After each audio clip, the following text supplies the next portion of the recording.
My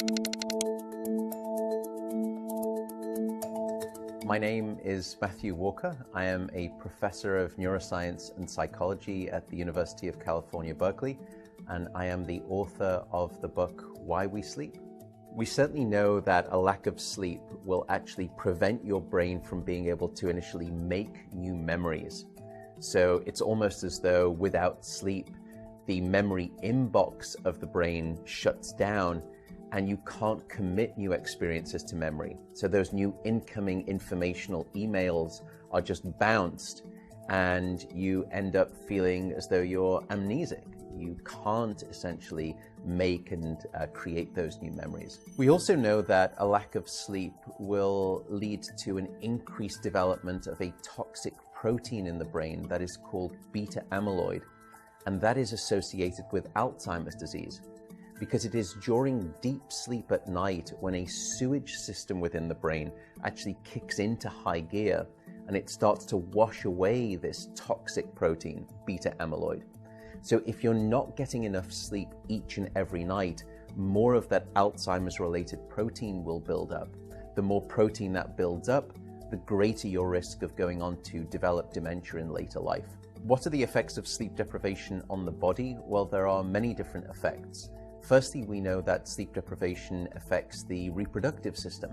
We know that men who are sleeping just 5 to 6 hours a night have a level of testosterone which is that of someone 10 years their senior.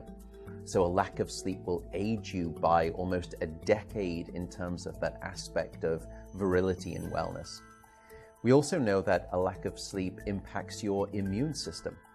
So after just one night of 4 to 5 hours of sleep, there is a 70% reduction in critical anti-cancer fighting immune cells called natural killer cells. And that's the reason that we know that short sleep duration predicts your risk for developing numerous forms of cancer. And that list currently includes cancer of the bowel, cancer of the prostate, as well as cancer of the breast. In fact, the link between a lack of sleep and cancer is now so strong that recently the World Health Organization decided to classify any form of nighttime shift work as a probable carcinogen. So in other words, jobs that may induce cancer because of a disruption of your sleep-wake rhythms. We also know that a lack of sleep impacts your cardiovascular system, because it is during deep sleep at night that you receive this most wonderful form of effectively blood pressure medication. Your heart rate drops, your blood pressure goes down. If you're not getting sufficient sleep, you're not getting that reboot of the cardiovascular system. So your blood pressure rises. You have, if you're getting 6 hours of sleep or less, a 200% increased risk of having a fatal heart attack or a stroke in your lifetime. There is a global experiment that is performed on 1.6 billion people twice a year, and it's called daylight savings time. And we know that in the spring, when we lose 1 hour of sleep, we see a subsequent 24% increase in heart attacks the following day.